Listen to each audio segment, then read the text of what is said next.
నుండి మాట్లాడాలి. వర్తమానం నుండి మాట్లాడటం లేదు. ఇప్పుడు వర్తమాన కాపర్లో వీళ్ళు తీసే రిఫరెన్స్లో అంతకన్నా బాగా చెప్పగల సంస్థలు, శాఖలు ఉన్నాయి. వీళ్ళకన్నా బాగా చెప్పగలరు. కానీ వర్తమానము పక్కన పెట్టబడింది, బైబిలు పక్కన పెట్టబడింది. వక్తలు తయారయ్యారు, వర్తమానికులు అంతరించిపోతూ ఉన్నారు. అందుకని ఎప్పుడు అకార్డింగ్ టు మెసేజ్ చెప్పాలి. వర్తమాన పుస్తకంలో ఏదైతే ఉందో అదే చెప్పాలి. ఎందుకంటే దేవుడు దాన్ని ఏర్పరచుకున్నాడు కనుక. దేవుడు దేన్ని ఏర్పరచుకున్నాడు? అది అక్కడ నువ్వు వినలేని, కనలేని, లెక్కలేని సంగతులు ప్రత్యక్షమవుతాయి. ఇప్పుడు అర్థమవుతుందా? హల్లెలూయా. ఆదాము భూ సంబంధి, అతడు భూమి నుండి జన్మించాడు. యేసుక్రీస్తు పర సంబంధి, జన్మించాడని అనలేదు, దిగి వచ్చాడు అన్నాడు. హల్లెలూయా. యేసుక్రీస్తు ఏ సంబంధి? యేసుక్రీస్తు దేవుని అవతారం అని చెప్పాడు, గతంలో సార్ చెప్పాను. కానీ యోధా దెయ్యం యొక్క అవతారం అటండి. చూసారా? హల్లెలూయా. మీరు నమ్మనే నమ్మకపోయినా యోధా ఆత్మ పనిచేస్తుంది అన్నాడు. భూమి మీద యోధా ఆత్మ పనిచేస్తున్నది అన్నాడు. 80 డబ్బు కొరకు వాక్యం నమ్ముకునే పని జరుగుతుంది అన్నాడు. యోధా ఏం చేశాడు? ఖచ్చితంగా 30 రూపాయలు అమ్మాడు ప్రభుని. ఆ భూమి ఇప్పటికి యెరూషలేములో ఉంది. అది ఆ వీడియో చూసినప్పుడు నేను ఆశ్చర్యపోయాను. ఇప్పుడు అర్థమవుతుందా? యోధాత్మ భూమి మీద ఇంకనో పని చేస్తుంది. డబ్బే ముఖ్యం మతానికి. ఇదేనాడు మతం కాదు, ఇది మార్గము. హల్లెలూయా. కనుక యోధ ఆత్మ ఈ లోకములు ఇంకనో పని చేస్తున్నది.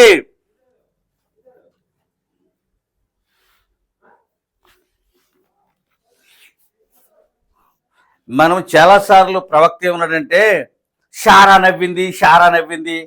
ఇప్పుడు ఇది ఉన్నా, తలుపున్నా, ఇక్కడ నిలబడి నవ్వింది. ముదిశలితో అబ్రాహాంతో అంటున్న మాటలు విని ముసల్దాన్ని నాకు పిల్లలు పుడతారు అంటున్నాడు అని నవ్వింది అక్కడ. ఇప్పుడు ఏం చదివింది ఇక్కడ? అబ్రాహాం కూడా ఎప్పుడైనా అబ్రాహాం నవ్వాడని అనలేదు ఆయన. అదెందుకు నాకు తెలియదు. ఈ లేఖనంలో చూసినప్పుడు నేను ఆశ్చర్యపోయాను. ఇప్పుడు అర్థమవుతుందా? ఏ వర్తమానంలో కూడా అబ్రాహాము నవ్వాను అని అనలేదు. సాగిలి పట్టాడు, నవ్వాడు. మనసులో అనుకున్నాడు, అతను మనసులో నవ్వాడట. ఆ లేఖనం సరిగ్గా చదువు. ఇప్పుడొద్దు. మనసులో ఇతను ఆత్మలో నవ్వాడు, ఆమె నిజంగా ముఖంతో నవ్వింది. ఇప్పుడు అర్థమైందా? అదే అంటే ఈవెందో వాళ్ళకే అర్థం అవ్వలేదు. అది చేసిన వాగ్దానం. ఒక సంగతి నీకు అర్థం అవ్వలేనప్పుడు, లేదా వింతగా ఉన్నప్పుడు నీకేమవుతుంది? నవ్వొస్తుంది. అంతేనా? అది మన యొక్క స్వభావము. కానీ దేవుని యొక్క స్వభావం అది కాదు. అర్థమైందా? మీకు అర్థమలేదు అది. హల్లెలూయా. ఇది రికార్డింగ్ అవుతుంది, అందుకే నేను చెప్తాను. ఎడిట్ అవుతుంది, తర్వాత చూద్దాం. దేవుని యొద్దకు వచ్చువాడు, దేవుడు ఉన్నాడని నమ్మాలి. ఫస్ట్ స్టెప్ ఇదండి. ఇప్పుడు దేవుని యొద్దకు వచ్చేవాడు దేవుడు ఉన్నాడని నమ్మాలి. తనను వెతకు వారికి ఫలము దయచేవాడని నమ్మాలట. ఒకటే ఫలం ఉంది, అది నిత్య జీవము. అంతే. అది పెద్ద. రెండోది ఏంటంటే నువ్వు వెతుకుతున్నప్పుడు నీకు దొరుకుతూ ఉంటుంది అన్నాడు. అనడా? తను వెతకు వారికి ఫలము దయచేవాడని నమ్మాలి. మంచిది. ఇప్పుడు నిత్యము నా నీతిని రాజ్యముని వెతకమన్నాడు. అంటే ఫలము దొరుకుతుంది, నీతి దొరుకుతుంది, రాజ్యము దొరుకుతుంది. ఇప్పుడు అర్థమవుతుందా? అంటే ఉన్నాడని నమ్మాలి. దేవుడు పోపు అందరూ కూడా, మనం అందరం కూడా కోట్లాది మంది ఉన్నాడని నమ్ముతున్నారు. దానికి ఫలము దయచేవాడని నమ్మాలి. అలా నవ్వినందుకు అబ్రాహాముని, షారాని దేవుడు చంపలేదు. దేవుని వింతైన మాటలు మనిషికి నవ్వొస్తాయి. ఎగ్జాంపుల్ 1. ఇంకా రాకడ మీద మాట్లాడకుండా అని మేము అనుకుంటున్నాం, కానీ రాకడ అయిపోయిందంటే నవ్వొస్తుందా? ఒక ప్రొడక్షన్ దగ్గరికి వెళ్ళి రాకడ అయిపోయిందంటే ఏమొస్తుంది వాళ్ళకి? ఒక క్యాథలిక్ దగ్గరికి వెళ్ళి రాకడ అయిపోయిందంటే ఏమొస్తుంది? హల్లెలూయా. కనుకనే ఒక వింత మాటగా అది ఏమవుతుంది? వాళ్ళకి నవ్వు పుట్టిస్తుంది. జాగ్రత్తగా ఉందాం. చాలా మెసేజ్ ఇది, విందాం కొంచెం సేపు. ఏ మానవుడు తనను తాను రక్షించుకొనలేడు. నన్ను నేను రక్షించుకున్నానా? నన్ను ఎవరో రక్షించారు. రక్షణ అనేది మనిషికి తెలీదు. రక్షణ అంటే ఏంటి తెలీదు. రక్షించబడడం అంటే ఏంటి, ఎవరు రక్షిస్తారు తెలీదు. మనిషి అలాంటి స్థితిలో దేవుడు మూసి ఉంచాడటండి. దేవుడు తప్ప మనిషిని ఎవరు రక్షించలేరు. నేను పశువుని, పక్షిని, జలచరాన్ని, చెట్లు పుట్ట రక్షిస్తానని అనలేదు ఆయన. కానీ నేను మనిషిని రక్షిస్తాను, మానవ జాతిని రక్షిస్తాను అని చెప్పాడు. అయితే ఎవరు రక్షించలే, ఏ మానవుడు మరొక మానవుడిని రక్షించలేడని చెప్పాడు. దేవుడు తప్ప మనిషిని ఎవరు రక్షించలేరు. ఇందాకేమన్నా దేవుడున్నాడని నమ్మాలంట. ఆ ఉన్నవాడు ఏం చేస్తాడు, ఒక మనిషిని లేదా నమ్మిన వారిని రక్షించగలడు అనేది మనం నమ్మాలి. ఆమేన్, హల్లెలూయా. అది రక్షణ యొక్క విలువ తెలిస్తే, రక్షణ ఎంత విలువ అని తెలిస్తే దానిని సంపాదించుకుంటాం. దాని విలువ తెలియదు. డబ్బు విలువ తెలుసుకుని మనం దాస్తున్నాము, బంగారం విలువ తెలుసుకుని దాస్తున్నాం. దాన్ని విలువైన ఏం చేస్తున్నామో మంచిగా దాచుకుంటున్నాం మనం. రక్షణకు విలువ కూడా అలాంటిదే. చూసారా? దేవునికి స్తోత్రములు కలుగును గాక. అయితే రక్షించబడిన తర్వాత మనము ఒక పట్టణము కొరకు నిరీక్షిస్తున్నామట. అబ్రాహాము ఒక పట్టణము కొరకు ఎదురు చూసినట్లుగానే అబ్రాహాము యొక్క సంతానము ఒక పట్టణము కొరకు ఎదురు చూస్తుంది. అది మనము కూడా అబ్రహాము నివసించిన పట్టణము లాంటి ఒక పట్టణము కొరకు మనము ఎదురు చూస్తున్నాం. ఎందుకంటే అబ్రహాము ఆ పట్టణాన్ని చూశాడు. మనం ఏం చేస్తున్నామంటే మనము కూడా అలాంటి పట్టణము కొరకు ఎదురు చూస్తున్నాం. దాని వర్ణన అంతా ప్రకటన గ్రంథంలో ఉంది. దానికి ఎన్ని గుమ్మాలు ఉన్నాయి, గుమ్మం దగ్గర ఎవరున్నారు? ఇశ్రాయేల్కి పట్టణం ఉంది, మనకే అన్యవధువుకి ఇరువురు కలిపి భూమి మీదకి వస్తారు. ఇవన్నీ మనకు తెలుసు. కనుకనే మనము కూడా ఒక పట్టణం కొరకు ఎదురు చూస్తున్నామని చెప్పాడు. స్టెఫను ఆ పట్టణాన్ని చూశాడు. రాళ్ళ తెప్పలు తింటున్నప్పుడు స్టెఫను ఏం చేశాడు? అదిగో ప్రభువు, అదిగో పట్టణం అన్నాడు.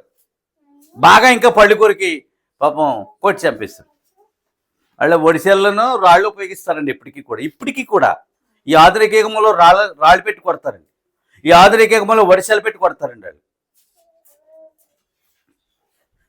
ఓకే, దేవునికి స్తోత్రములు కలుగును గాక. హల్లెలూయా. అబ్రహాము ఎదురు చూచినట్లుగానే అబ్రహాము యొక్క సంతానము కూడా ఆ ఉండబోవు పట్టణము కొరకు ఎదురు చూచుచున్నది. మన నివాస స్థలం ఇదా కాదు. ఎంతసేపు ఉండడానికి ఇక్కడ పిలవబడ్డాం? కొంతసేపు. ఆ కొంతసేపు అయినాక ఈ భూమిని మనం విడిచిపెట్టాలొద్దా?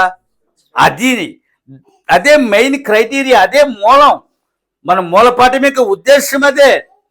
దానికి మధ్యలో దేవుడు మనం కలుసుకున్నాడు. అది ఈ వాస్తవాన్ని మనం నమ్మినట్లయితే ఏదో ఒక దినమున అబ్రహాము యొక్క పట్టణానికి నేను వెళ్ళవలసి ఉంది. నాకు సిద్ధపరచబడిన ఒక పట్టణం ఉన్నది, దాని యొక్క ప్రవేశము కొరకు నేను ఇక్కడ ఉండవలసి ఉన్నదని ఆత్మీయ స్పృహ మనకి కలిగినప్పుడు ఖచ్చితంగా ఆ పట్టణాన్ని పట్టుకోవడానికి ప్రయాసపడతాం. యుద్ధాలు చేసి పట్టణాలు పట్టుకునేవారు. ఇప్పుడు మనం ఆత్మ సంబంధమైన ఈ యుద్ధం చేసి ఆ ఉండబో ఒక పట్టణాన్ని మనం పట్టుకోవడానికి యుద్ధం చేస్తున్నాం. ఆ దెయ్యం ఆ పట్టణంలో ప్రవేశింపనీయదు. యెహోషువని ప్రవేశించకుండా అడ్డుకుంది. ఆ ఒక్క సందర్భం మనకు కనబడుతుంది. యెహోషువనే ఇదిగో ఇతను మలిన వస్త్రాలతో ఉన్నాడు, అలాంటి మంచి స్థలంలోనికి ఎలాగ వెళ్ళనిస్తాను నేను అని సాతాను దూత చేత వాదిస్తుంది. ఎక్కడుంది? గవిని దగ్గర ఉంది. పట్టణపు యొక్క ఇంకా అక్కడ ఎవరున్నారు? అది దూత దేవుని ప్రజల కొరకు వాదించుటకు దేవుడు అక్కడ ఒక దూతనిచ్చాడు. ఇగో మలిన వస్త్రాలు చూడు, శరీరం మీద ఉంది, బట్టల మీద ఉన్నాయి, మనసు చూడు, అది చూడాను.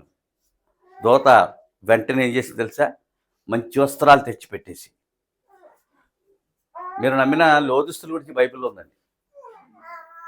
వెంటనే బట్టలు తీసేసి మంచి బట్టలు కట్టబెట్టేసి తల మీద తల బాగా పెట్టేసి ఇప్పుడు ఎలా ఉందో చూడమన్నారు. సాతాను ఏమీ మాట్లాడలేదు. అప్పుడు పరలోకంలోనికి దూత ఇచ్చుకుపోయింది. అర్థమవుతుందా? ఎలాంటి భక్తుల్ని? యెహోషువ లాంటి భక్తులను. దేవునికి స్తోత్రములు కలుగునుగా. హల్లెలూయా. అందుకనే భక్తులు ఏం చేశారంటే ఆ పట్టణము ప్రవేశం కొరకు పోరాడారు. నిలవడమైన స్థలము మాకు ఇక్కడ లేదు అన్నారు వాళ్ళు. అబ్రహాము ఆ పట్టణాన్ని చూశాడు, స్తెఫను చూశాడు, ప్రవక్తలు, అపొస్తలులు, సంఘము ఆ పట్టణము చూసింది. తాము దేనినైతే చూశారో దానిని పట్టుకోవడానికే ప్రయాసపడ్డారు.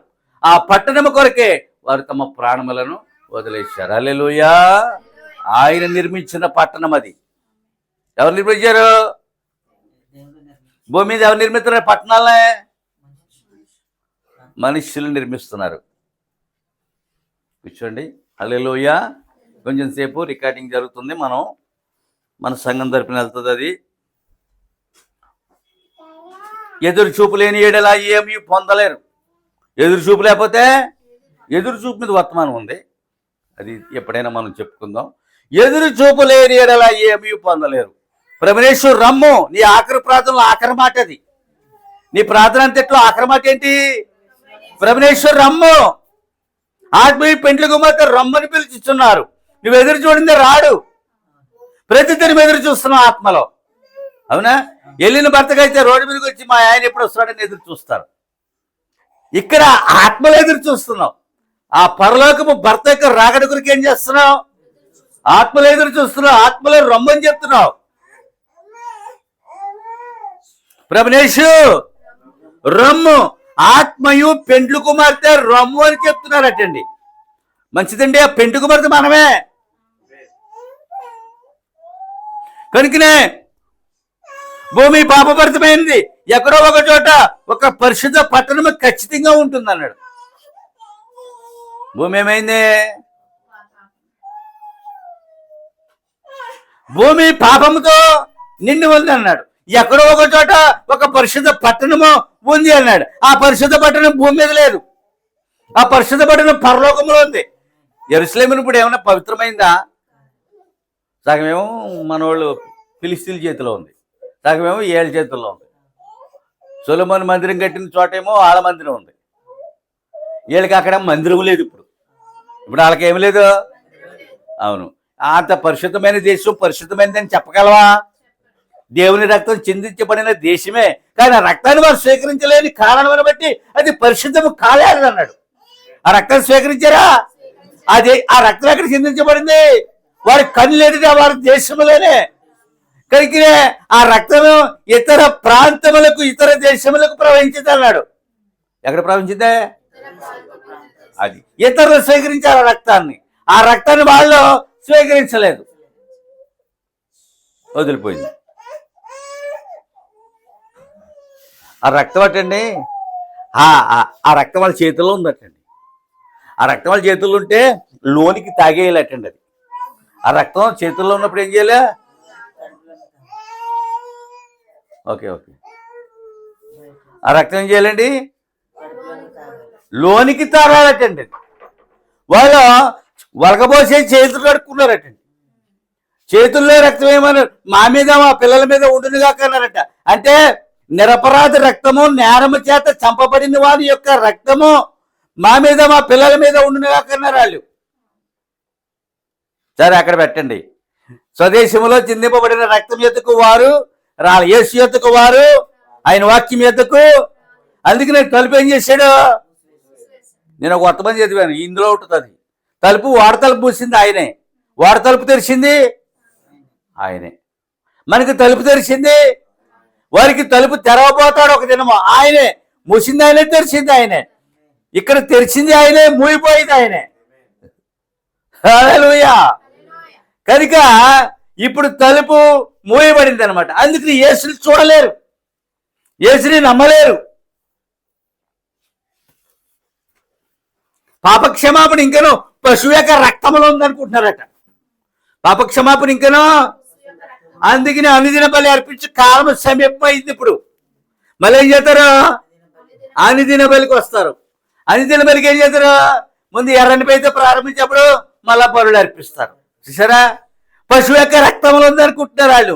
కానీ ఆ బలి అర్పణ 2000 సంవత్సరముల క్రితమే పరిశుద్ధి వచ్చి అర్పించి వెళ్ళిపోయాడు.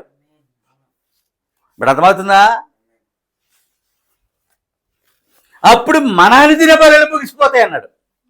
అప్పుడు సంఘం యొక్క అనుదిన బలులు, ఆత్మ సంబంధమైన బలులు ముగిసిపోతాయి. మీ ప్రార్థనలు ముగిసిపోతాయి. వారి ప్రార్థనలు ప్రారంభమవుతాయి. యేసు వారిని దర్శిస్తాడు. హల్లెలూయా. ఎక్కడ తప్పిపోతుంది వాక్యం? ఆయన వచ్చేసాడు, నమ్మేస్తావేటి? శరీరం మారిపోయింది, ఇంకా తెల్ల చుట్టూ అలాగే ఉంది, ఇంకా ఈ పన్ను ఊడిపోయింది, అది రాలేదు. ఇంకేమో నడుతుంటే వెనకాల మడాల చెట్లు పోయి ఇలాగా నొప్పిగా ఉన్నా సరే నొప్పి లేనట్టు నడుస్తున్నాను నేను. అప్పుడు అర్థమైందా? నొప్పి ఉన్నా సరే నొప్పి లేనట్టు నటిస్తూ, మీకు ఎవరికి అర్థం అవ్వలేదు? అర్థమైందా? ఏమన్నాను? హల్లెలూయా. ఇప్పుడు అర్థమైంది.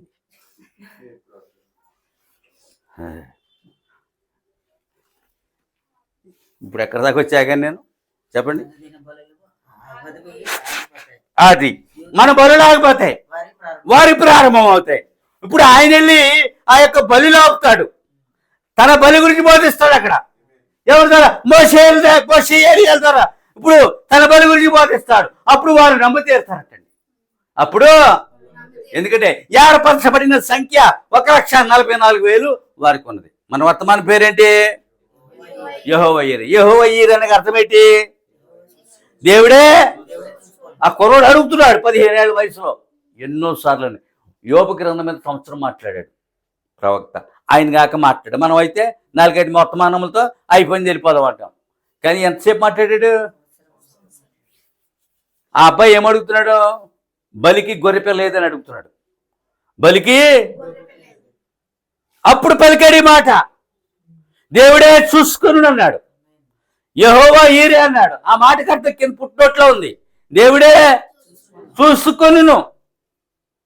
బలి ఏర్పడే దేవుడే చూసుకొనును. చూసారా ఎంత అద్భుతమైన సంగతో? ఇక్కడ శారాతో మాట్లాడాడు, అబ్రాహాముతో మాను, ముందు నువ్వు జనములకు తండ్రి అవుతావు అన్నాడు, నువ్వు జనములకు నువ్వు తల్లి అవుతావు అన్నాడు. ఇరువురితో మాట్లాడాడు. ఆ శారాయి నవ్వింది ఆ మాటకి.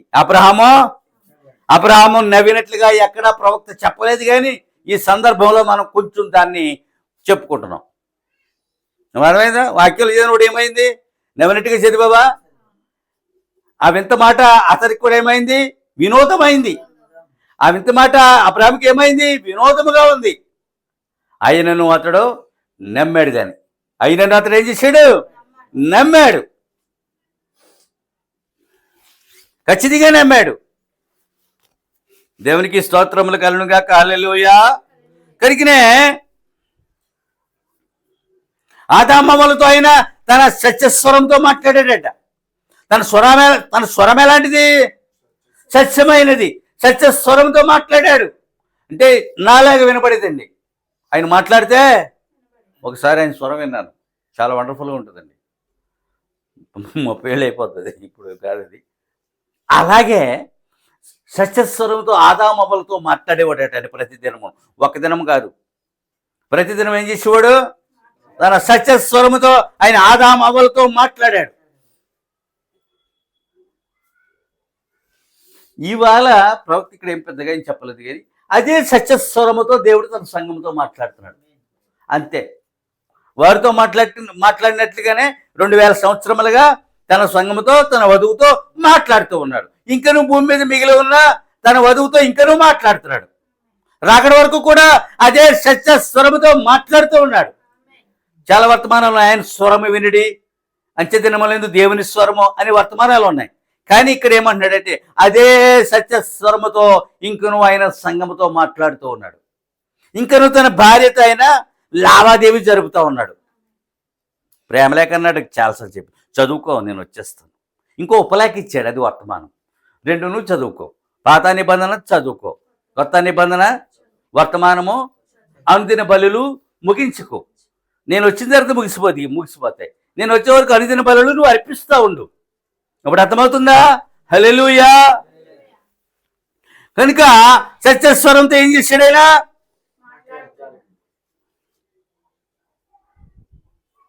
ఆయన ఎల్లప్పుడూ భౌతిక ధర్మం గురించి ఎప్పుడు మాట్లాడలేదటండి. ఆయన ఆత్మీయ ధర్మం మీద మాట్లాడాడట.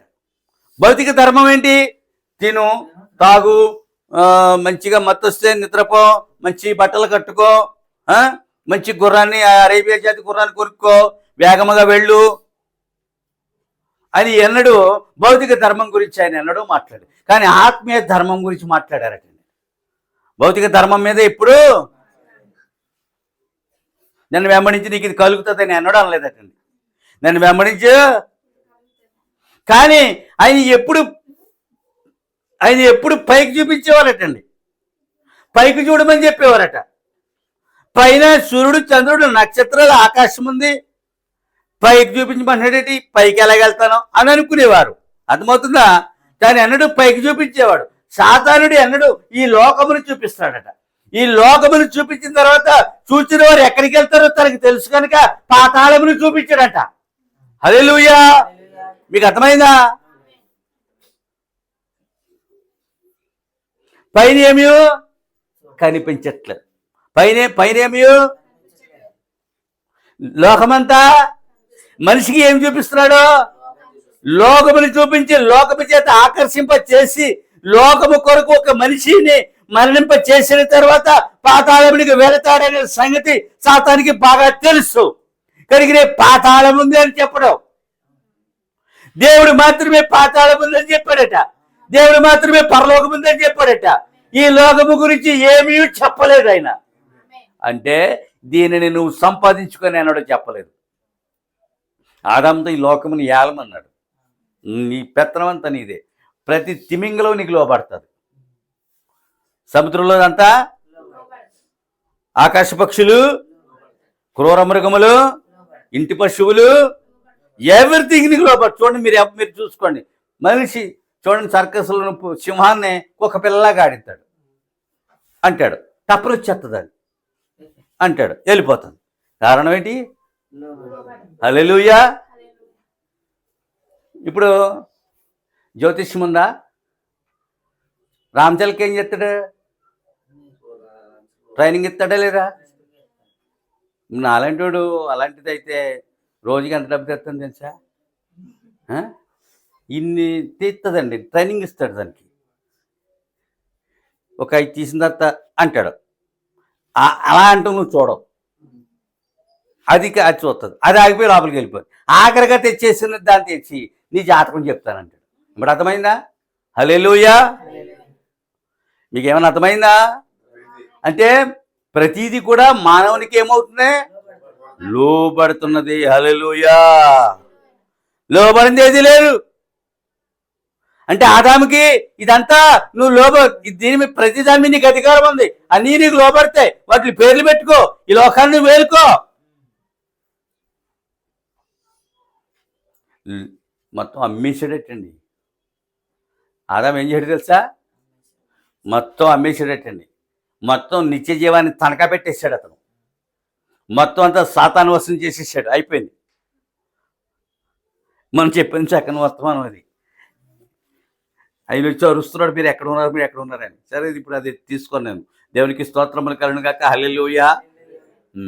ఏలవలసింది ఏం చేశాడు? ఇక్కడ ఒక మాట ఉంది, తాను ఏలవలసింది పోయి మరొకరి చేత ఏలబడ్డాడు అన్నాడు. తాను ఏలవలసింది పోయి, ఎంత దారుణమైన! నువ్వు దెయ్యం చేత ఏలబడ్డా లేదా? బయటకు వచ్చిన తర్వాత దెయ్యం ఏలిందా లేదా? ప్రసవేదన కలగజేసిందా లేదా? హల్లెలూయా! ఏలవలసింది పోయి ఏలబడ్డావు. ఈ వర్తమానం అలాంటిదే. మీరు ఏలువారిగా ఉన్నారు. దెయ్యముని ఏలవచ్చు, రోగముని ఏలవచ్చు. బ్రతమవుతుందా? అటువంటి పవర్ అపోస్తులకి ఇచ్చి వెళ్ళిపోయాడు ఆయన. దెయ్యముల మీద, రోగముల మీద మీకు అధికారం ఇస్తున్నా, మీరు పొండి అన్నాడు. అదే అధికారం నేటికి చెల్లుబాటు అవుతుంది.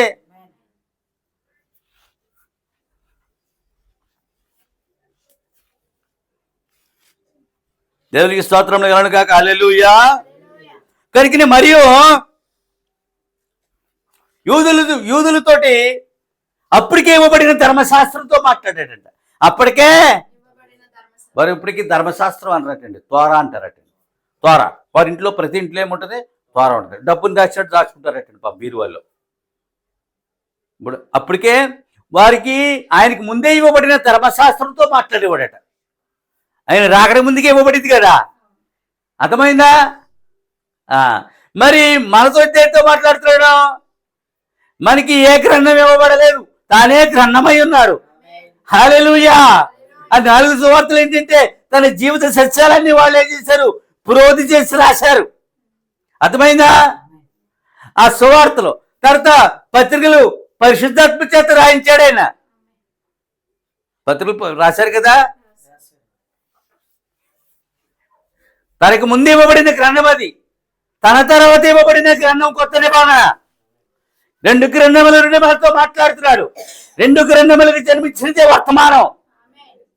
రాకడ వరకు అదే నడుస్తుంది. ఎవరు వచ్చి ఏం చెప్పినా నేను విన్నాం, నేను ఇంకా అయిపోయింది, నేను వినేది ఏమీ లేదు. 30 పైగా బోధలు బయలుదేరి వాటి ప్రభావాలు కోల్పోయలేదా? ఒక మందు తెచ్చి అక్కడ పెడితే దాని ప్రభావం కోల్పోద్ది, ఇంక అందులో ఏముండదు, ఎక్స్పైర్ అయిపోతుంది అది. అప్పుడు అర్థమైందా? ప్రభావమును ఇది కూడా ప్రభావం కోల్పోతుంది. తద్వారా వారికి కొంత పేరు కొంత డబ్బు రావచ్చు. మొదట ఏం చెప్పాను? యోధ ఏం చేశాడు? ఇప్పుడు జరుగుతున్నది ఏంటి? ప్రవక్త ఏమన్నాడు?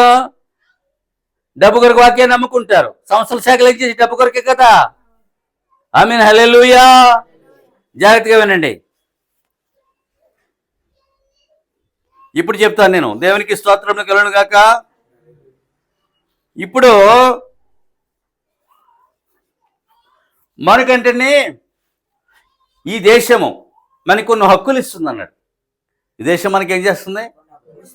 ఉంటాయి. విద్యా హక్కు, ఓటు హక్కు, లేకపోతే జీవించే హక్కు, ఉద్యోగపు హక్కు, కొన్ని హక్కులు ఉంటాయండి. అవి దాన్ని ఏమంటారంటే వాటిని ఫండమెంటల్ రైట్స్, అంటే ప్రాథమిక హక్కులు. ఏమంటారండి? ప్రతి దేశము ప్రతి పౌరునికి హక్కులు ఇస్తుంది.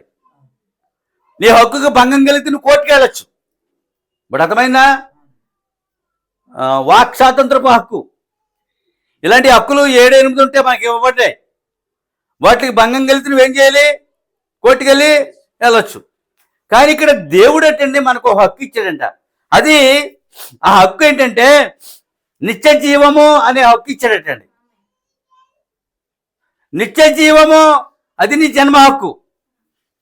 నేను ఒక మాట చెప్తాను వినండి. స్వాతంత్రం నా జన్మ హక్కు అని ఒక ఆయన అన్నాడని మనకు తెలుసు. బాలగంగాధర్ స్వాతంత్రము నిత్య జీవం పొందటానికి తిరిగి జన్మించిన క్రైస్తవుని యొక్క జన్మ హక్కు నిత్య జీవం. ఇప్పుడు అర్థమైందా? సంఘం యొక్క హక్కు ఏంటి?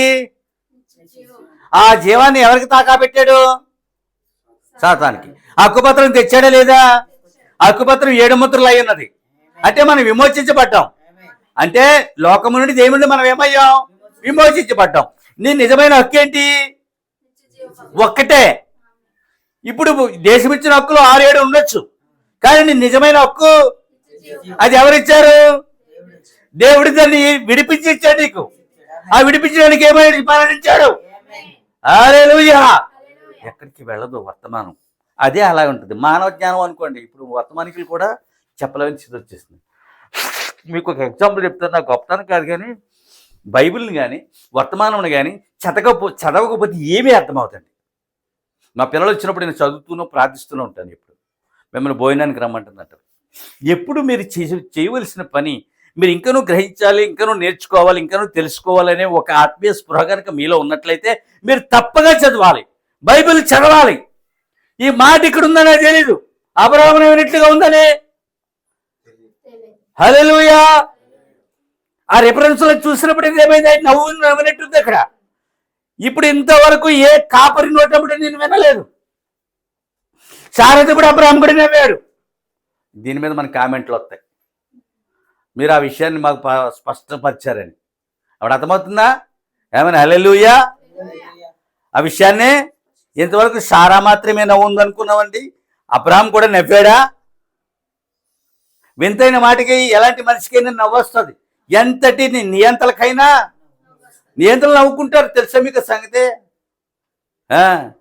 గొప్ప గొప్ప నియంతలు అంతమానం కర్కశంగానో అంతమానం కాఠిన్యముగా ఉండరాళ్ళు. కానీ అబ్రహాము లాంటి వృద్ధునికి ఏమైంది? దేవునికి స్తోత్రములు కలుగును గాక. హల్లెలూయా. కనుకనే మనకు హక్కు ఇవ్వబడింది. వర్తమానము దేవదూతల ద్వారా రాలేదు, మానవుల ద్వారా వస్తుంది అన్నాడు. వర్తమానము అంటే ప్రవక్త దేవదూత? హల్లెలూయా. ప్రవక్త ఏమై ఉన్నాడు? ఇంతకు ముందు వెళ్ళిపోయిన ప్రవక్తలు ఏమై ఉన్నారు?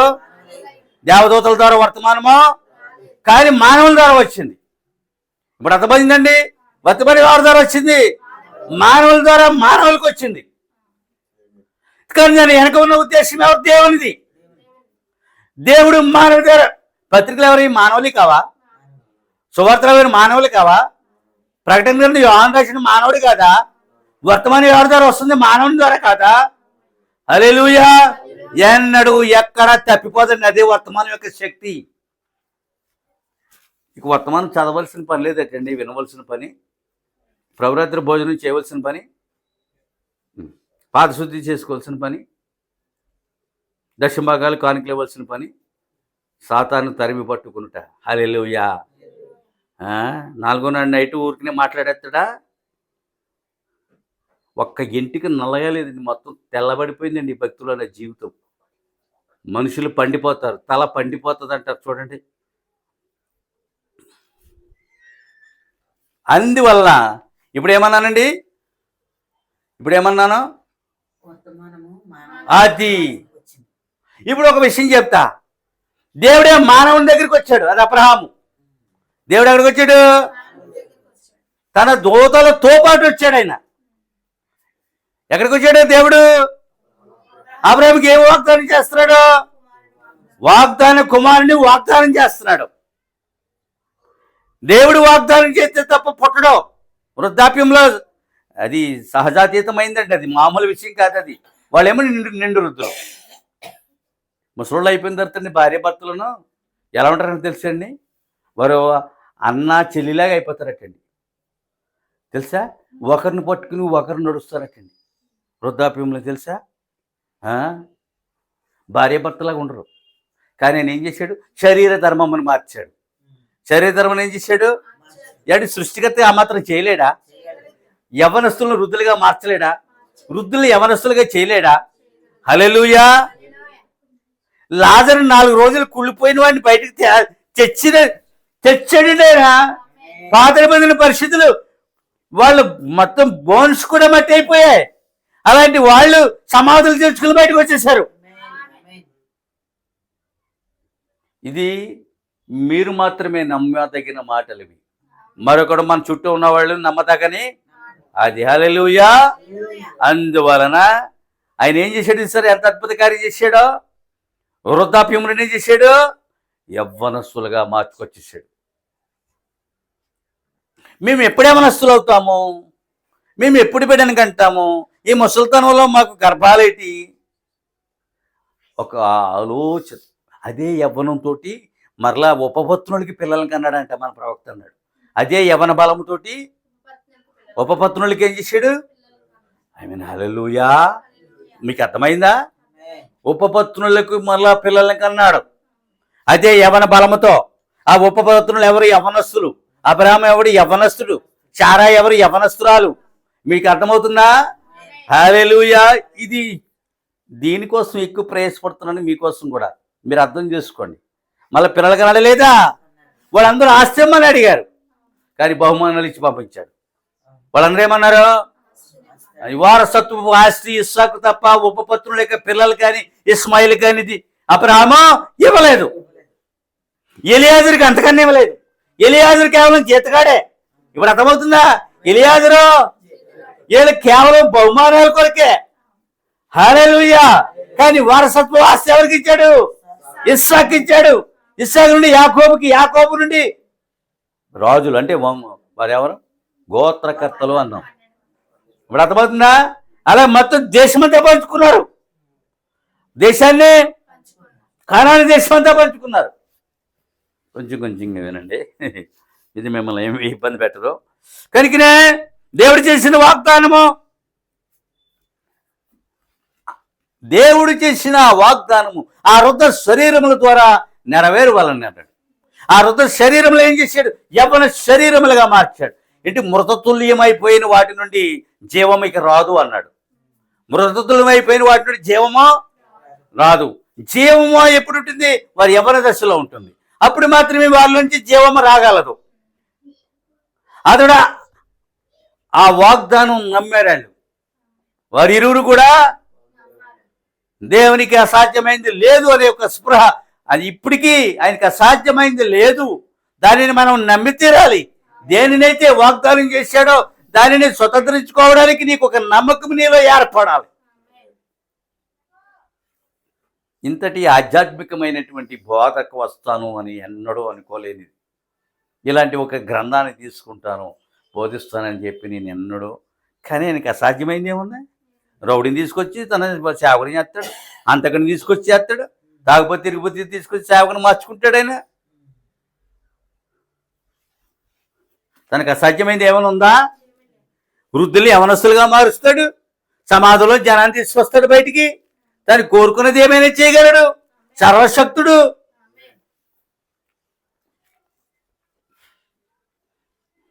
కనుక ఒక సృష్టికర్త వారి శరీర ధర్మమును మార్చివేశాడు.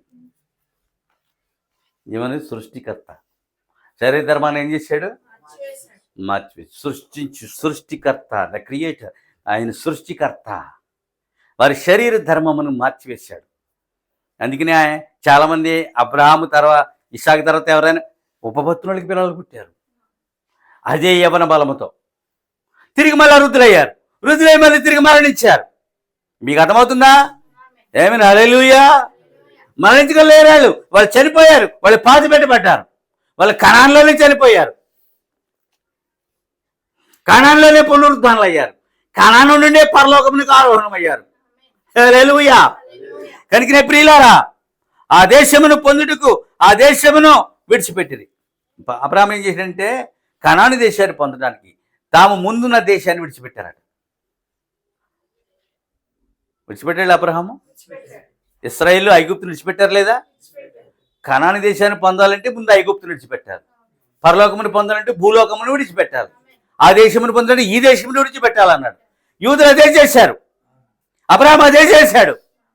ఒక వాగ్దానము పొందడానికి ఏదో ఒకటి మనం త్యాగం చేయాలి, ఏదో ఒకటి మనం విడిచిపెట్టవలసిందే. కనుక మరణము ఏమన్నాడంటే మరణమునకు ఆవల జీవం ఉన్నది. భూలోకంలో ఏముంది? మనమే కాదు, ప్రతి ప్రాణి మరణిస్తుంది. జలచరాలు మరణించట్లేదా? వృక్ష జీవము, పక్షి జీవము, మృగ మానవ జీవములు ఏమవుతున్నాయి? అయితే ఈ మరణమును కావాల జీవం ఉందన్నాడు. ఇప్పుడు అర్థం చేసుకోండి. అంటే అక్కడ మరణించని, మరణమే లేని నిత్యము జీవించి ఒక జీవం ఉందని చెప్పినట్టు దేవుడు. నిత్యమో యేసు చెప్పింది అదేనండి, పరలోకంలో దిగి వచ్చిన జీవాహారము నేనే, ఆదామవల్ని భుజింపని ఇయ్యలేదు. అప్పుడు అర్థం చేసుకో. ఇప్పుడు నన్ను భుజింపవచ్చు అన్నాడు. ఎప్పుడో నన్ను భుజింపవచ్చు. దీన్ని తిన్నోడు మరణించాడు. ఈ మరణము ఆవల జీవం ఉందని చెప్పుకొచ్చాడు ఆయన. మరి ప్రజలకి అర్థం అవ్వాల. జీవం ఏంటి? మేము జీవిస్తున్నాం కదా, అలాగే ఉన్నామా? దశలు మారుతున్నాయి కదా. చిన్న పిల్ల నుండి బాలిక నుండి యవనస్తురాలుగా లేదా మా యవనస్తుడిగా అలాగ మారుకుంటూ వెళ్ళిపోతుంది. నేను ఊరు వెళ్తా ఉంటే అక్కడ మిగతా వాళ్ళు నాకు వృద్ధులై కనబడుతున్నారు, నేను వృద్ధుని కానట్టు. ఇప్పుడు అర్థం చేసుకోండి. హల్లెలూయా. ఇప్పుడు అర్థమైందా? ఎందుకంటే పాపం నేను వాళ్ళని ఏ దశలో చూస్తున్నా అలా లేరు, వాళ్ళు మరో రూపం దాల్చారు. అర్థమవుతుందా? వేరొక రూపంలో ఇదేంటి నువ్వు అలా అయిపోయావేంటి అని నేను, మీరు ఇలాగ అయిపోయారేంటి అని నన్ను అంటారు. నేను వాళ్ళకి ఎలా కనపడుతున్నాను? ఆ మేకప్లో అవి ఏమో ఉన్నాయా? లేవుగా. ఆ నల్లని చుట్టూ అది లేదు కదా. అప్పుడు నేను వాళ్ళకి వింతగా, నాకు వాళ్ళు దశలు దాటుకుని వెళ్తున్నప్పుడు ఏమవుతుంది? ఆ పాత స్థితిలో ఒక చాకలావిడ ఉందండి, మధ్య గారు మీరు ముసలోళ్ళు అయిపోయారు, బాగా మంచి గౌరవిస్తారండి అవి నన్ను. నేను ఆశ్చర్యపోయాను. మరి ఏం చేస్తామండి అన్నాను అంతే. చాలామంది మేము అలాగంటే కోపడతారేటండి.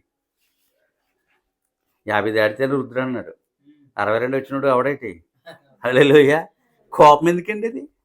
తాత అంటారు పిల్లలు వెళ్తున్నప్పుడు, తాత నాకు 5 రూపాయలు అన్నాడు మన దారిలో, మన కూట పెట్టిన ఏరియాలో ఒకడు.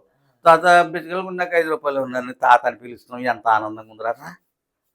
వాళ్ళ చెల్లికి ఆడికి 5 రూపాయలు ఇచ్చాను. ఇది లాగేస్తుంది మనకి మధ్యలో. ఇది అమ్మ నాన్న మధ్య తమిళ అమ్మాయిలాగా మళ్ళా. హల్లెలూయా. దేవునికి స్తోత్రములు కలుగునుగా. హల్లెలూయా. ఏమి విడిచిపెట్టారు వాళ్ళు? మరణమును యోర్దాను నదిని మనము దాటవాలని అన్నాడు. యోర్దాను నది ఇది ఒకమే. వాళ్ళు యోర్దాను పొంగి పొరులుతుందటండి. యోర్దాను ఎలా ఉంది ఆ రోజుది? దిగితే ములిగి చచ్చిపోవడమే. అలా ఉంది యోర్దాను. ఒక చోట వెడల్పుగాను, ఒక చోట చాలా సన్నంగా ప్రవహిస్తుందండి అన్నది యోర్దాను అని. యోర్దాను మరణమును మనం దాటవాలేనట్ట. వారు యోర్దాను దాటారు లేదా? ఏం చేయాలో యెహోషువకి పాల్పోలేదు. యాజకులు మీరు మందసాన్ని పదాలకు ఎత్తుకోండి, నేను ముందెళ్తాను, ఆర్భాటం చేయండి అన్నాడు. శుద్ధి చెయ్యాలి, ఆర్భాటం చేయాలి. మొదటి ఇలా పెట్టాడంతే, పక్కన దాటి వెళ్ళిపోయారు పొడి నేల మీద. అర్థమవుతుందా? వారు ఒక సముద్రాన్ని దాటారు, అదొక దశ. వీరొక యోర్దాన్ని. మనము మరణమును యోర్దాను లోకమును దాటాలి. ఇదే మనం దాటవలసింది. ఈ లోకమును మనం దాటాలి. ఇప్పుడు అర్థమవుతుందా? ఎలా అయితే దాటి ఇందులోకి వచ్చాం, ఎలాగైతే దాటి ఇప్పుడు దాటినంటే కణాల్లోకి వెళ్ళిపోయినట్టు వెళ్ళలేదు, మళ్ళీ ప్రయాణించారు. ఇప్పుడు అర్థమవుతుందా? ఆమె హల్లెలూయా. కానీ మనం లోకాన్ని దాటి వచ్చాం, నిత్య జీవంలోకి వెళ్ళిపోయామా? కాదు. కానీ నిత్య జీవంలోనే ఉన్నాం. నిత్య జీవం కొరకు ప్రయాసపడుతున్నాం. అంతవరకు సహించిన వాడే రక్షించబడును. ఇప్పుడు అర్థమైందా? అందువలన ఏంటంటే మరణమను యోర్దాను వారు దాటినట్లుగా మరణమను లోకమును మనం దాటాం. వర్తమానం అంటే ఇదేనండి. అందులో ఉంటుంది, మీరు చదువుకోండి. యెహోవా యిరే 3వ భాగం వర్తమానం నెట్లో కొట్టండి, అదే వచ్చేస్తుంది ఆటోమేటిక్గా. ఒకసారి ప్రింట్లు తీసుకుని నేను తెలుగులో చదువుకుని దాన్ని అవగాహన చేసుకుని మీకు బోధించేవాడిని. వర్తమానం 1285 వర్తమానాలు ఉన్నాయి, 12,850 వర్తమానాలు అవుతాయి. నేను వేలల్లో బోధించుకొచ్చాయి. అర్థమవుతుందా? మనకి ఇప్పుడు ఇంటి నుండి బియ్యం ఉంటే ఆడదానికి ఇబ్బంది ఏంటి? కూరలేదనుకో గింజను వేసి చూపేసి తినేయచ్చు. మనకేమైనా తెలీదా? వర్తమానంగా బోధింప శక్తి మనకి భయం ఏంటి కాపరికి? ఇప్పుడు అర్థమవుతుందా? భయమా? ఎవరు సంక్షేముడు భయపడాలి, వర్తమానం చదవని వాడు భయపడాలి. ఆ ఇలాలు ఎంతో ధైర్యంగా తన బియ్యాన్ని చక్కగా కడిగి వండి పెట్టేస్తుంది అంతే. లేకపోతే ఆనాడు గెజ్జి పోసి తిని వాళ్ళు ఇవాళ పెరుగు పోసి తింటున్నారు. కొంచెం మెరుగే కదా, గెజ్జి కన్నా పెరుగు మెరుగా లేదా? ఆనాడు ఏ పచ్చళ్ళు ఇంట్లో ఉండేవి కాదు, ఈనాడు ఏ పచ్చళ్ళు ఉంటాయి. ఒక పూట కడుపు నింపుకోవడానికి ఏ గృహిణి ఇబ్బంది పడట్లేదు. పడుతున్నాం మనం. కడుపు నిండడానికి కాలం ఉన్నది, కడుపు నిండిన కాలం ఉన్నది మనకి. హల్లెలూయా. ఎంత అద్భుతమండి భక్తి. ఇప్పుడు ఏమంటున్నాడు? మనము మరణమని పిలిచే యోర్దాను దాటి వెళ్ళను. లోకమే దాటొచ్చావు, మంచిది.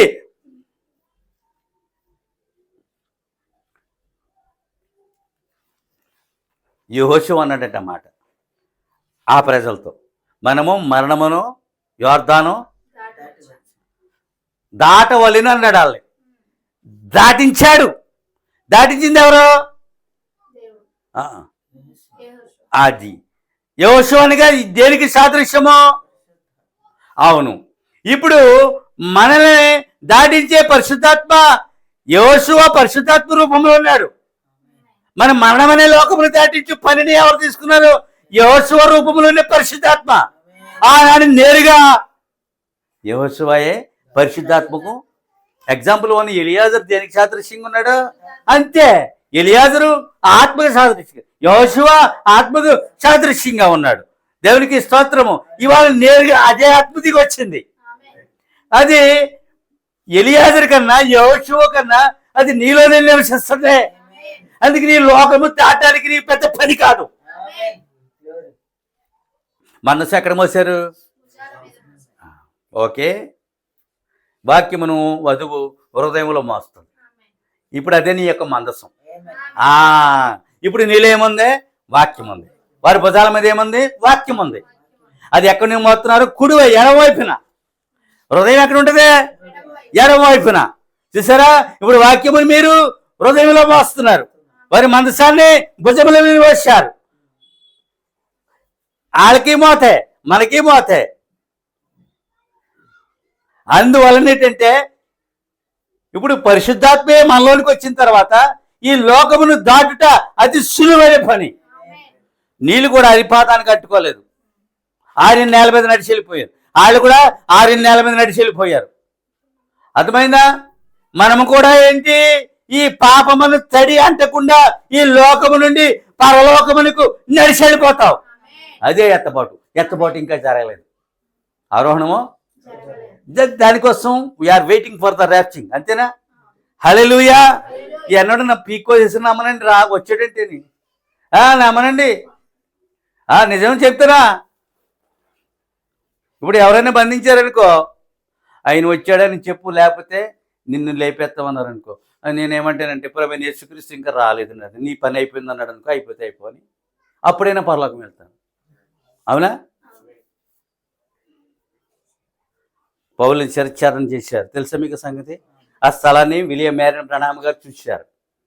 మీకు ఆ సంగతి తెలుసా? ఎప్పుడైతే శిరచ్ఛేదనం అయిందో ఆ క్షణాన్నే పరలోకం వెళ్ళిపోయాడు.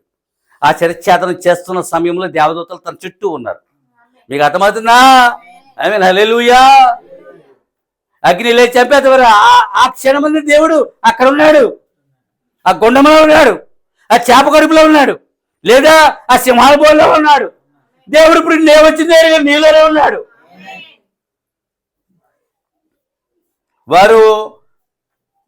వారు ఎంత నిర్భయులంటే మరణమునకు భయపడిన వారు, కరువుకి రోగమునకు భయపడిన వారు, శత్రువులకు భయపడిన వారు, నిర్భయులు. మానవుడు అలా జీవించాలి. అర్థమవుతుందా? హల్లెలూయా. కనుక ప్రపంచం నాశనం చేయట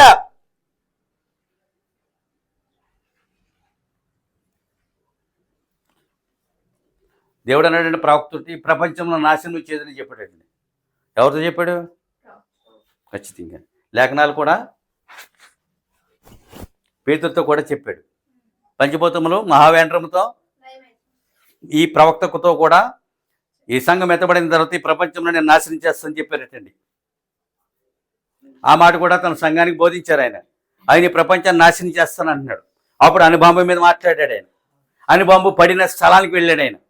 అర్థమైందా? ఒక చిన్న గరిక కూడా మొలదటండి ఆ ప్లేస్లో. అయితే ఒక చిన్న రాయి సందులోంచి చిన్న పచ్చని గరికని చూశాను నేను అన్నాడు. చిన్న పచ్చని, అది దాని దెబ్బ ఎలాంటి తెలుసా? దానికన్నా శక్తివంతమైంది హైడ్రోజన్ బాంబు. నీళ్లలో శక్తి ఉంది అనే సంగతి. హైడ్రోజన్ తెలిసి H2O. వీనికి చెప్తారు మీరు అందరికీ. H2O తెలుసా? నీళ్ళల్లో ఏముంది?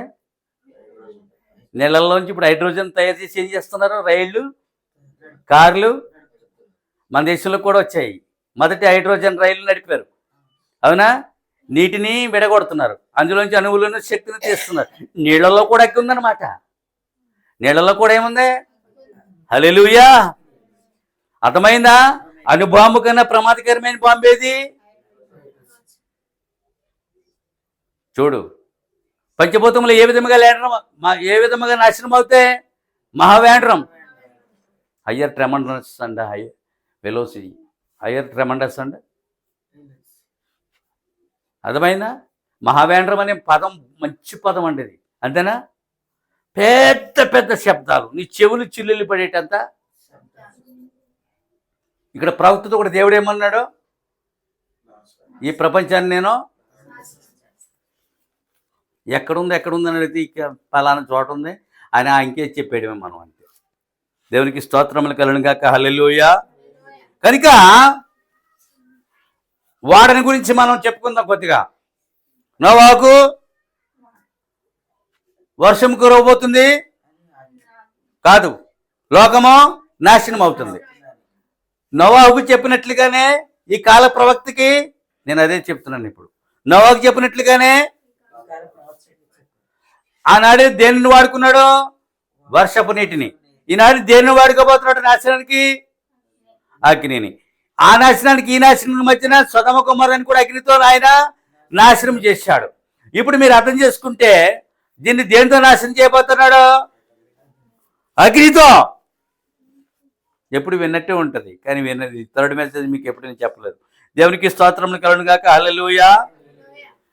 ఆ వారిని నాశనం చేయ ముందు ఏం చేశాడంటే తన వారిని వాడలో ఉంచాడు. కిందన్న సతస్పాద జంతువులు నీతీకరణకు సాదృశ్యం అన్నాడు. మధ్యన ఏమన్నాయి? పక్షులు. శుద్ధీకరణకు సాదృశ్యం అన్నాడు. మూడర్లు ఎవరు? మానవులు. అదేంటి? పరిశుద్ధాత్మ యొక్క బాప్తిస్మం అన్నాడు. మనకి నీతీకరణ జరిగి మనకి శుద్ధీకరణ జరిగిన తర్వాత పరిశుద్ధాత్మ యొక్క బాప్తిస్మంలో మనం 3 వారాలు ఉన్నాం. ఇప్పుడు అర్థమైందా? లోకము నాశనము కాక ముందు ఏమవుతాం? మనము పరిశుద్ధాత్మ పొంది పరిశుద్ధాత్మ బాప్తిస్మమును పొంది పరిశుద్ధాత్మను అగ్నితో రావడం అవుతాం. 3 చెప్పాను. ఇప్పుడు అర్థమైందా? విమానం ఎలాగెళ్తుంది? రాకెట్ అగ్ని. థ్రస్టింగ్ ఇదివరకు ఎన్నోసార్లు వాడాను ఈ మాటలు. హై థ్రస్ట్ వస్తుంది, అధిక ఒత్తిడి. అధిక ఒత్తిడి వల్ల ఏమవుతుంది? ఇంజను అని. హల్లెలూయా. ఇప్పుడు అర్థమైందా? ఎత్తబాటు దినమని కూడా ఒత్తిడి వస్తుంది మన మీద. మనలో ఉన్న ఆత్మ, మనతో ఉన్న దేవదూతలు నువ్వు ఆరోహణం అవుతున్నావు అని చెప్పి నీ మీద ఒత్తిడి చేస్తారు వాళ్ళు. చూసారా? నీళ్లలో కూడా అగ్గి ఉందని 100 ఏళ్ళ క్రితం ఎవడనంటే నవ్వుతారు కదా, నవరా? 100 సంవత్సరాల వయసు అబ్రాహాము నవ్వినందుకు దేవుడు కోప్పడలేదు. భార్య భర్తలు నవ్వినందుకు ఆ శాస్త్రజ్ఞులు నీళ్లలో కూడా H2O ఉంది, అందులో ఏముంది? శక్తి ఉంది. నీటి ద్వారా ఒక రైలు, ఒక కారు, ఒక బండి, చివరి మోటార్ సైకిల్ కూడా నడుస్తాయి. అర్థమైందా? సైన్స్ రోజు రోజుకి మారు. పెద్ద ట్యాంక్ కడతాడు, చివరికి చిన్న ట్యాంక్ వస్తుంది. అవునా? పెద్ద తెర ఊళ్ళు మధ్యకి వెళ్ళి చూసాం. అదేం చేయడు? చిన్న టంగు పెట్టలాగా వచ్చి నెత్తి పెట్టుకుని మన ఇంట్లో పెట్టు. ఇప్పుడు టంగు పెట్టి ఏమైంది? చేతిలోకి వచ్చేసింది. సైన్స్ చూసారా? ముందు ప్రారంభంలో కనిపెట్టిన తర్వాత ఎలా ఉంటాయి? ఆ ప్రారంభంలో కనిపెట్టి రైలు ఎలాగ ఉంది? ఊరంతా పొగ, పెద్ద శబ్దం, తక్కువ వేగం. ఇప్పుడు ఏమైంది? స్మార్ట్ ట్రైన్, బుల్లెట్ ట్రైన్స్ వచ్చాయి. ఇక్కడ ఆన్ చేయగానే అక్కడ క్షణాల్లో అంత వేగముగా టెక్నాలజీ అన్నారు. దాన్ని ఏమన్నారు? సాంకేతిక పరిజ్ఞానం వృద్ధి చెందుతూ ఉన్నది. అందుకని పంచభూతములు లయమవడానికి ముందే దెయ్యం ఏం చేసింది? అది వాక్యం యొక్క నెరవేర్పు. ఇప్పుడు అర్థమవుతుందా? అది వాక్యం యొక్క నెరవేర్పు. చివరి దినమున ఆ రీతిగా ఉంటుంది. పంచభూతములు అంటే నింగి, నేల, నిప్పు, నీరు, వాయువు అంతే అవుతుంది. సర్వనాశనం కనబడవు. అంటే ఆత్మీయ మహిమదేహానికి ఆ 5 ఋతువులతో పని లేదు, పంచభూతములతో పని లేదు.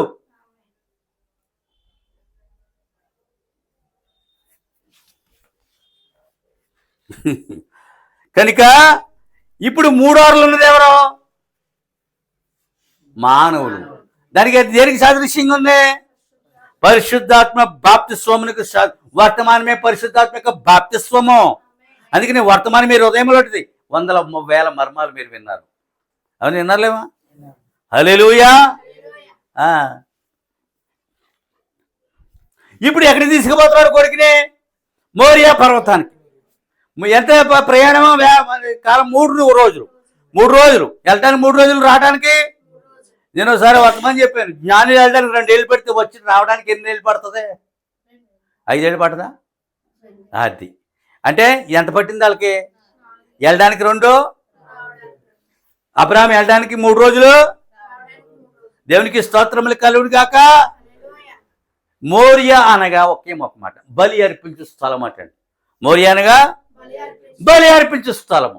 ఆ అబ్బాయి అడగడంలో తప్పు లేదన్నాడు ప్రవక్త. ఎందుకంటే అబ్రహాము బలులు అర్పిస్తున్నాడు, యోబు బలులు అర్పిస్తున్నాడు. పిల్లలు చూడరా, మన ఇంట్లో కోడి కోసుకుంటే పిల్లలు చూడరా, పనసకాయ కోసుకుంటే చూడరా, ఏమైనా హల్లెలూయా. ఇంట్లో బలి అర్పిస్తున్నప్పుడు చూడరా, మనం ప్రార్థన చేసుకుంటూ మన పిల్లలు చూడరా. ఆ అబ్బాయి చూసి అడగట్లేదా బలికి ఏం కావాలని అడుగుతున్నాడు? అప్పుడు అబ్రహాం ఏమంటున్నాడు? యెహోవా దేవుడే బలికి గొర్రె పిల్లను చూసుకొనును. ఆ సందర్భంలో ఏమన్నాడంటే, అబ్రహాము తన కుమారుడను మృతులలో నుండి పొందుకున్నాడు. కత్తి రాతి మీద నూరాడని మాట్లాడాడు ప్రవక్త. కత్తిని నూరాడు. అబ్రహాము కత్తి ఎత్తేసరికి ఆగమని స్వరం వచ్చింది. ఆ కత్తిని అలాగే ఎత్తి ఆపాడు. నువ్వేమి చేయక్కర్లేదు, అదిగో పొట్టేలు. ఈ నాగరిక ప్రపంచానికి దూరంగా జీవిస్తున్న ఆ పొట్టేలు తీసుకొచ్చి వధించమన్నాడు. ఇప్పుడు అర్థమైందా? పశుపక్షాదులకు నాగరికత ఉంటుందా? జలచరాలకు నాగరికత ఉంటుందా? నేను నాగరికతలో ఉన్నానని ఓ పెద్ద చేప అంటదా? అట్లా లేని నాగరికత మనకెందుకు? పశుపక్షాదులకు లేని నాగరికత మనకెందుకు? అర్థమైందా? జలచరములకు లేని నాగరికత, క్రూర మృగములకు లేని నాగరికత, వాటికి ఒక ఆదిలోనే నిర్దేశించబడింది అవి ఎలా జీవించాలి. మా ఊరి పక్కన ఊరికి విదేశీ పక్షులు వస్తాయి, వాటిని చిలకబాతులు అంటారు. మా అంబాజీపేట మండలం, కోనసీమ జిల్లా. అవి కొంతకాలం ఉండి మళ్ళీ వెళ్ళిపోతాయి. చిత్తడి నెలలు ఉన్నాయి కొన్ని, అక్కడ అవి సంచరిస్తాయి. ఆ ఊరు వాళ్ళే వాటిని ఏమి చేయరు. ఆ పక్షికి ఆ జ్ఞానం ఎక్కడిదే? సైబీరియా నుంచి వస్తాయి, రష్యా నుంచి వస్తాయి. ఎక్కడి నుంచి వస్తాయి? మళ్ళీ రష్యాకి. ఆ స్పృహ ఎక్కడ పెట్టి దేవుడు వాటికి ఆ జ్ఞానం అందులో ఉంది. అది ఏటా వస్తాయి. కొన్ని అయితే పిల్లలు పెట్టి పిల్లలు చేసుకుని పిల్లలు తీసుకుని వెళ్ళిపోతాయి. అన్ని వేల కిలోమీటర్లు వెళ్ళిపోతాయి. వాటికి ఏ నాగరికత ఉందా? గుడ్లు పెట్టి పిల్లలు చేసి పిల్లలు నావి నేను మళ్ళీ నా స్వదేశం వెళ్ళిపోతాననే స్పృహ వాటికి ఏర్పడింది. వాటికి లేని నాగరికత మనకెందుకండి? హల్లెలూయా. ఇంత అన్నం సంపాదించుకోవడం ఏమైనా కష్టమా? దేవుని ద్వారా, దేవుని కృప ద్వారా పోషించబడటం పెద్ద ఏమైనా కష్టమా? చెప్పండి. హల్లెలూయా. ఈ నాగరికతలో మరణం ఉందని బాలగుద్ది చెప్పాడు. ఈ నాగరికతలో, ఆదామవ్వల నాగరికతలో, ఆదామవ్వలు జీవించిన ఆ చోట్ల నాగరికత లేదటండి. వారు ఎప్పుడైతే బయటికి గెట్టబడ్డారో వారు ఒక రకమైన నాగరికతకు లోనయ్యారట. అర్థమైందా? వారు బయటికి గెట్టబడితే మీరేమయ్యారు తెలుసా? వారు లోకంలోనికి గెట్టబడితే మీరు లోకంలోని దేవుళ్ళలోనికి గెట్టబడ్డారు.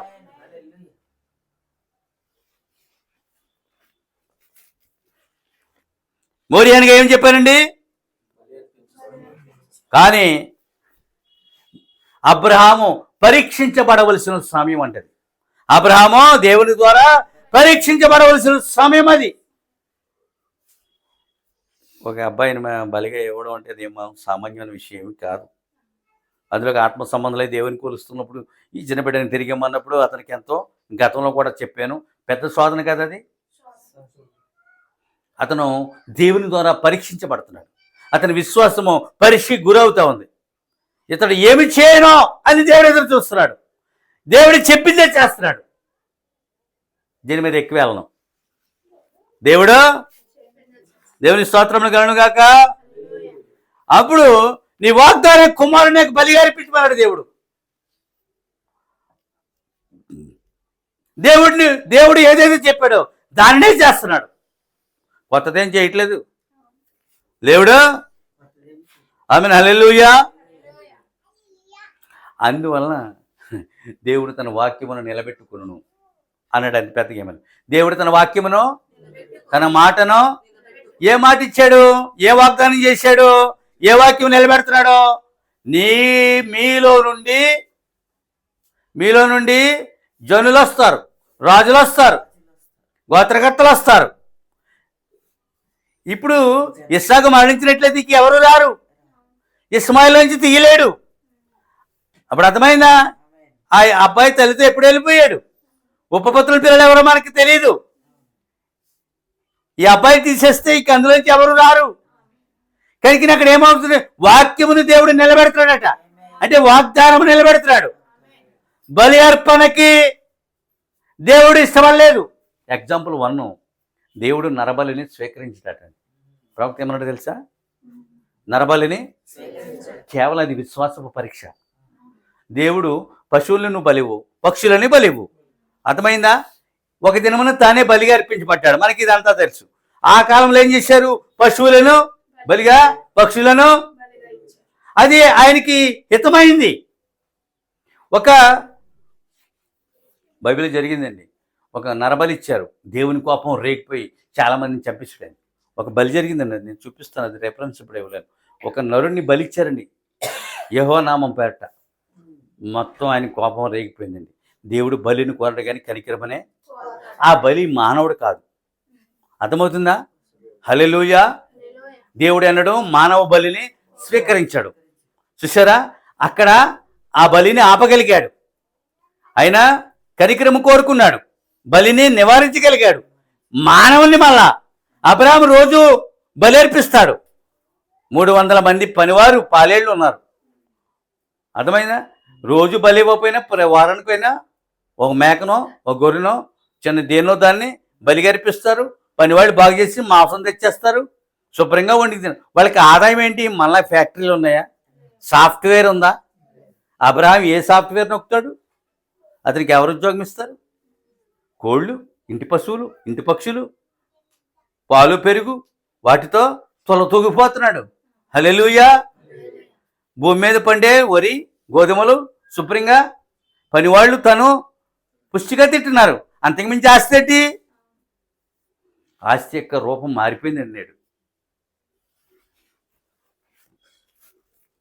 హైదరాబాద్లో ఇంటి పశువులు ఉంటాయా? ఒక గేదెని కట్టేస్తుంటే ఊరుకుంటారా? భీమవరం వాళ్ళను ఊరుకోరు. మేము ఇక్కడ ఏదైనా మేపుతుంటే ఊరుకుంటారా? హల్లెలూయా. అది ఇక్కడ కుదురుతుందా? ఆనాడు అలా ఉండేది, ఈనాడు ఇలాగ అయింది. చూద్దామా, ముందుకెళ్దామా? లోకము నిండా రోమన వృక్షములు, శాఖా వృక్షములు పెరిగిపోయాటండి. ఏ వృక్షాలు? రోమన్ వృక్షములు. మీకు తెలుసు. శాఖా వృక్షములు ఏమయ్యాయి? బాగా వేపుగా పెరిగిపోయాటండి. అలాగే వాటి మధ్య వధు వృక్షము కూడా పెరుగుచున్నది అన్నాడు. వాటి మధ్యన వధు వృక్షము కూడా. యేసుక్రీస్తు అంటే జీవవృక్షం అటండి, సాతాను మరణ వృక్షం అటండి, సంఘము వధు వృక్షం అట. కానీ ఇక్కడ మరో 2 వృక్షాలు చెప్తున్నాడు. శాఖా సంబంధమైన వృక్షములు, ప్రొటెక్షన్ వృక్షము, వాటిని కూడా ఏం చెప్తున్నాడు దేవుడు? హల్లెలూయా. వృక్షములుగానే పోల్చి చెప్తున్నాడు. ఇంకో విషయం ఏంటంటే, ఇంకో మాట ఏంటంటే, యోధా దేశమంతా అంజూరు వృక్షము. యోధా దేశమంతా ఇప్పుడు అర్థమైందా? 6-7 వృక్షాలు వస్తాయి. దేవునికి స్తోత్రములు కలుగును గాక. యోధా దేశమంతా, కనాను దేశమంతా అంజూరు వృక్షం. అది అంజూరు పండ్లు ఏమని తెలుసా? ఒలీవ నూనె కాదు. అంజూరపు చెట్టుని చూసి ఒక ఉపమానం నేర్చుకోమన్నాడు. అంజూరపు పండు ఆకలిని తీరుస్తుంది. అంజూరపు దేవుని స్తోత్రములు కలుగును గాక. ఒలీవ నూనెలు ఏముంది? ఒలీవ నూనె వాడతారు వాళ్ళు. కూరకి ఎంత ఒలివ ఆయిల్ వాడతారు, చాలా రేటు కూడా. అది ఒలివ చెట్లు ఉన్నాయి ఇప్పటికీ. వాటి నుంచి మెకనైజ్డ్ పద్ధతిలో, యాంత్రిక పద్ధతిలో నూనె తీసి ప్రపంచ దేశాల్లో అమ్ముకుంటున్నారు. ఆలివ్ నూనె. ఆ చెట్లు ఇతర దేశాలు కూడా పెంచి ఏం చేస్తున్నాయి? వాళ్ళు కూడా నూనె తీసుకుని వాడుతున్నారు. ఔషధ గుణములు ఉన్నాయి దానికి. తలకు రాసుకుంటారు, ఒంటికి రాసుకుంటారు, పైగా కూరలో వాడుకుంటారు. ఒక రకమైన గ్రీనిష్ కలర్లో ఉంటుంది. అర్థమైనా? కేరళలో కొబ్బరి నూనె వాడతారు తిన్నాను కనుక. ఇక్కడికి వచ్చిన తర్వాత మనం కొబ్బరి నూనె తాలి పెడితే ఊరుకుంటుందా? హల్లెలూయా. నువ్వు వండుకు తిను, నేను వేరే నూనె వండుకుంటానంటది. అంటే ప్రపంచవ్యాప్తంగా నానా రకములైన పనులు, అంటే పదార్థములు ఉన్నట్లుగానే. అర్థమవుతుందండి? వారు దేని వాడతారు? Olive oil.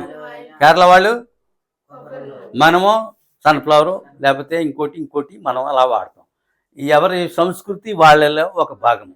ఏది ఏమైనా కానీ ఆ దేశము దేనికి సాదృశ్యంగా ఉంది? అంజూరపు చెట్టుకు సాదృశ్యంగా ఉంది. అంజూరపు చెట్టుని చూసి ఒక ఉపమానం నేర్చుకోమన్నాడు. అంజూరపు చెట్టుని చూసి ఖచ్చితంగా అది రాకడి సూచన ఉంది. అది దాంట్లో ఆయన రాకడి సూచన ఉంది అందులో. దరిదాపు 80 ఏళ్ళు అయిపోయింది అప్పుడే ఆ వృక్షం అక్కడ నాటబడి. అది అప్పుడే ఆ దేశము పాలు తేనెలు ప్రవహిస్తుంది.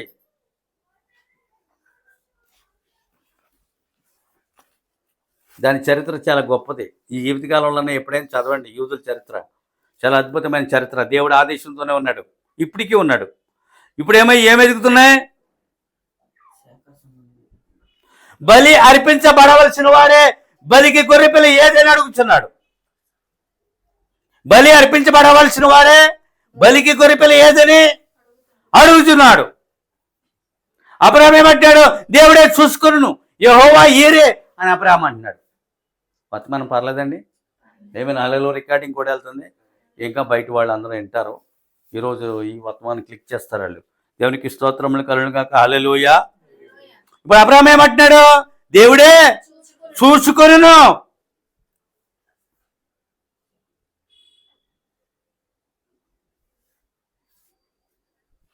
యేసుక్రీస్తట మరణమునకు విధేయత చూపినట్లుగానే మరణమునకు మరణించడానికి విధేయత చూపాడు. అలాగే ఇస్సాకు కూడా మరణించడానికి విధేయత చూపాడు. కాళ్ళు చేతులు కట్టాలట మనిషి కనుక. కాళ్ళు చేతులు కట్టి ఇక్కడే పెట్టారు.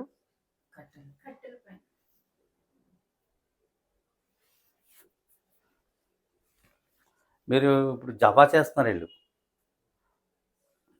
జఫా కాదని, తలని శిరస్సుని వేరు చేయాలట. మన అర్థమైందా? పౌరైన తలని శిరస్సును వేరు చేశారు లేదా? హల్లెలూయా. ఒక పావురే రక్తం మరొక పావురే మీద ప్రోక్షించబడిందా లేదా?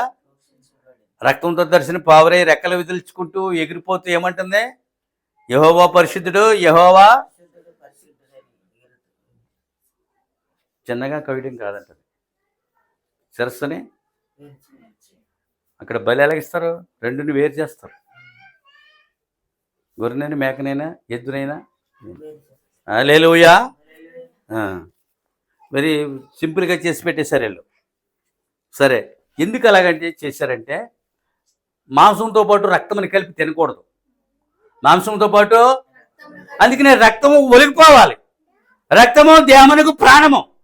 ప్రాణమును తినకూడదు, రక్తము నేలపాలు కావాలి. ఇప్పుడు అర్థమైందా? రక్తములు ఏముంది? ఏ బేల రక్తం ఏమైనా మొరపెడుతుంది? ఎక్కడి నుండి మొరపెడుతుంది?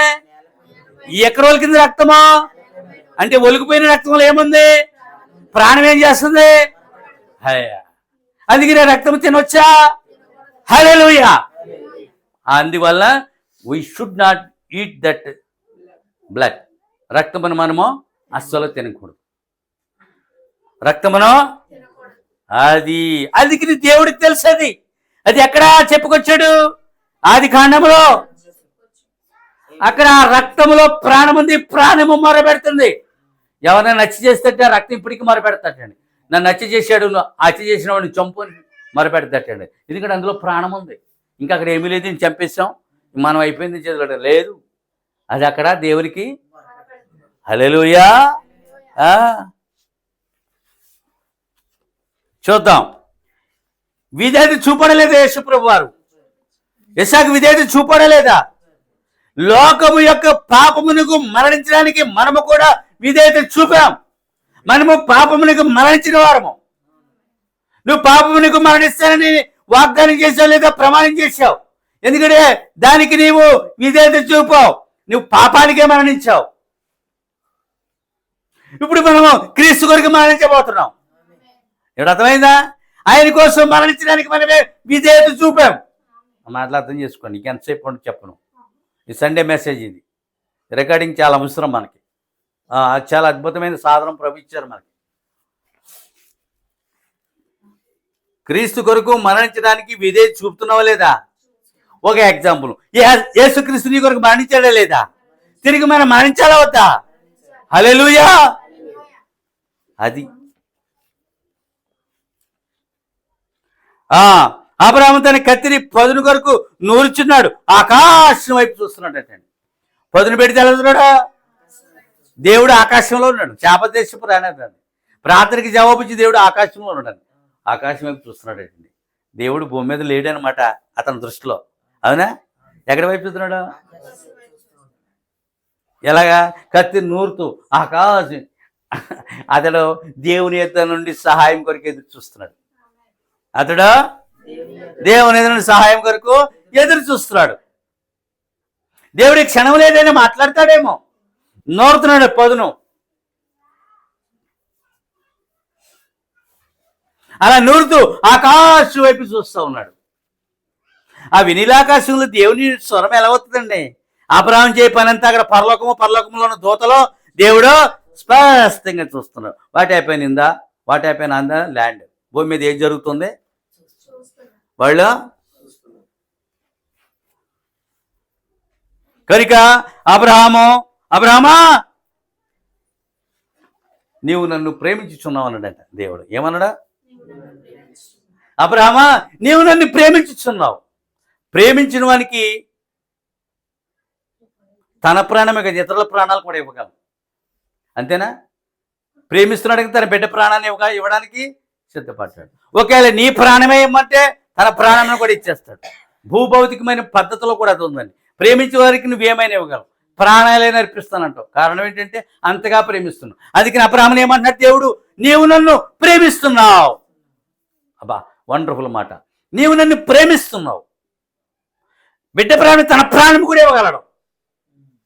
ఎందుకంటే ప్రేమలో అంత గొప్పతనము లేదా శక్తి ఇమిడి ఉంది. దేవునికి స్తోత్రములు కలుగునుగాక. హల్లెలూయా. కనుకనే ఈ చిన్నవానికి ఏ హాని చేయవద్దు అన్నాడు. ఆకాశం వైపు నుండి ఏమొచ్చింది? ఇతను ఎవరి వైపు చూశాడు? ఆకాశం వైపు. ఆకాశంలో ఏమొచ్చింది? ఈ చిన్నవానికి నువ్వేం హాని చేయొద్దు, నీ కత్తి దించమన్నాడు అక్కడ వాక్యములు. అయితే ఏమన్నాడు? నువ్వు కత్తి దించు, అర్జెంటుగా నువ్వు కత్తి దించు అని చెప్పాడు.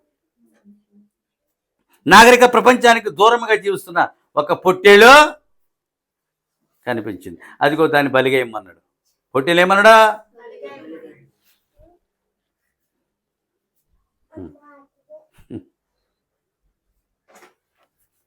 ఇప్పుడు అంటున్నాడు దేవుడే తన బలిని తానే చూసుకున్నాడు. దేవుడే తన బలి కొరకు తానే దేవుడు చూసుకున్నాడు. ముగించేస్తాను, ఎంతసేపు ఉంచాను? 2 నిమిషాలు. తన బలిని తానే చూసుకున్నాడు.